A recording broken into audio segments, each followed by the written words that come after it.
ভিডিঅ'টো মই পাকঘৰৰ পৰা আৰম্ভ কৰিছোঁ। এইফালে দালি বহাইছোঁ আৰু আনফালে বৰষুণ চাওকচোন ইমান বেছি আৰু বাৰিষা দিন আহিল নহয়, এবাৰ ৰ'দ দিব এবাৰ বৰষুণ দিব, কি কৰিব উপায় নাই নহয় জানো।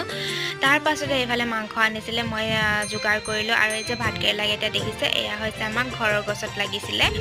আৰু ঘৰৰ বস্তু এটা হ'লে বহুত বেছিয়ে ভাল লাগে কিনাতকৈ। আৰু এইফালে মই দালি বহাইছিলোঁ নহয়, মোৰ কাৰণে বইল দালি ৰাখি থৈ দিছোঁ, যিহেতু মোৰ অসুখ হৈছিলে, তেলটো অলপ কমাই দিব দিছিলে, সেইকাৰণে মই বইল দালিয়ে মানে ব্যৱহাৰ কৰি আছোঁ।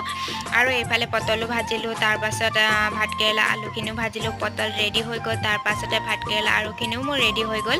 আৰু মই সকলোখিনি জুইতেই বনাইছোঁ, আগৰ পৰা মই জুইতেই বনাব পাৰোঁ, জুইত বনাই বহুত বেছি ভাল পাওঁ। তাৰ পাছতে মাংস বহাবৰ কাৰণে মই কেৰাহী বহাই দিলোঁ আৰু পিঁয়াজখিনি বহাই দিলোঁ। পিঁয়াজখিনি ভজা হোৱাৰ পাছত মই মাংস বহাই দিলোঁ। মাংস বহাই থৈ পিনে এইফালে চাব আহিলোঁ, মানে বৰদেউতাহঁতে তামোল পুলি ৰুই আছিলে।